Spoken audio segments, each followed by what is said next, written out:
वंदे मातरम जो थीम है वो भारत की आत्मा है। वंदे मातरम हमारे लिए जब अंग्रेज भगाओ आंदोलन चल रहा था तो वंदे मातरम ही मेरा मूल मंत्र था, मूल हथियार था, मूल स्लोगन था। लेकिन दुर्भाग्य है आज कुछ कट्टरपंथी सदन के अंदर भी वंदे मातरम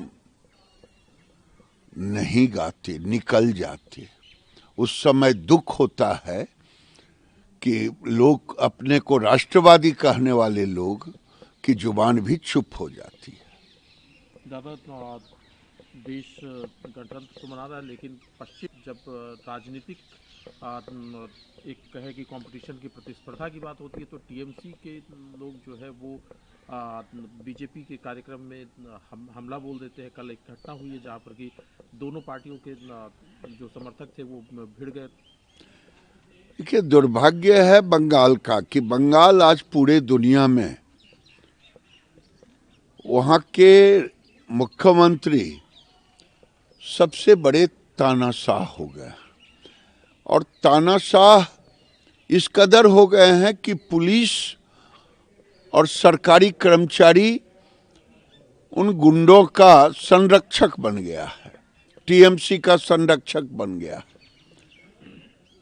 अब सत्ता का अगर कोई दुरुपयोग कर रहा है तो वो ममता बनर्जी कर रही हैं, गुंडागर्दी कर रही हैं और मुसलमानों के बल पे कर रही हैं।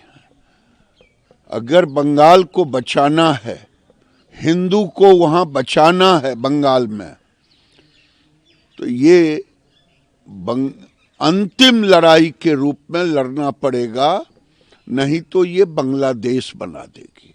लेकिन सिर्फ बंगाल की बात नहीं है, महाराष्ट्र में स्थानीय निकायों के जो चुनाव हुए उसमें असदुद्दीन ओवैसी की पार्टी एमआईएम को कुछ सफलता मिली, तो उसके नेता कह रहे हैं कि सिर्फ महाराष्ट्र को हरे रंग में नहीं रंगेंगे, पूरा देश ही हरे रंग में रंग देंगे। ये कुछ देश में पैदा ले लिया है जिनको लगता है कि शरिया कानून हम यहाँ हिंदुस्तान में लाएंगे और गजवाए हिंद हम यहाँ लाके छोड़ेंगे। दुर्भाग्य है कि जिस दिन बंटवारा हुआ उसी दिन इन सभी मुसलमानों को भेज दिया जाता तो शायद ये आज दुर्दशा नहीं होती। लेकिन अब भी मैं कहता हूं, जो लोग ये ख्वाब देख रहे हैं, ओवैसी हों, ओवैसी नौटंकी करें, पाकिस्तान को गाली दें, लेकिन ओवैसी के अंदर जिन्ना का जिन है और देश के लिए सबसे बड़ा घातक है तो मुसलमान और ओवैसी। दादा, एक सवाल तेजस्वी, अपना कल राष्ट्रीय जनता दल के नेशनल वर्किंग प्रेसिडेंट का कार्यभार सौंपा गया है, क्या कहना है आपको? क्या कहेंगे, भारत के लोकतंत्र को आज गणतंत्र दिवस है, अगर सबसे ज्यादा खतरा है तो ये वंशवादी पार्टियों से, चाहे लालू यादव की पार्टी हो, चाहे मुलायम यादव की पार्टी हो, चाहे गांधी की पार्टी हो, राहुल गांधी। ये वंशवाद ने लोकतंत्र पे एक तरह से कैंसर की तरह खा रहा है।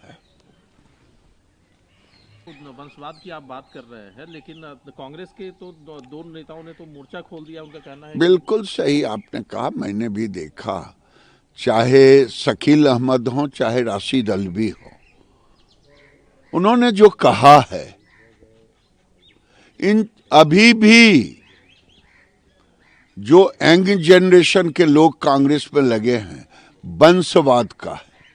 नेहरू से इंदिरा गांधी, इंदिरा गांधी से राहुल गांधी, चाटुकारों का जमात रहा है, वंशवाद है, प्राइवेट लिमिटेड कंपनी है।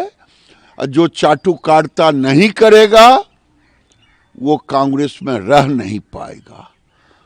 और ये कांग्रेस पार्टी के लिए दुर्भाग्य है।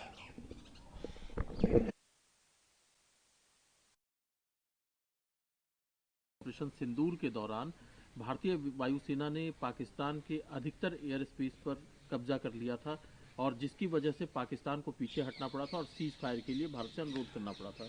मैं धन्यवाद देता हूं इसके इस थिंक टैंक के रिपोर्ट को, लेकिन आज पूरी दुनिया मान रहा है।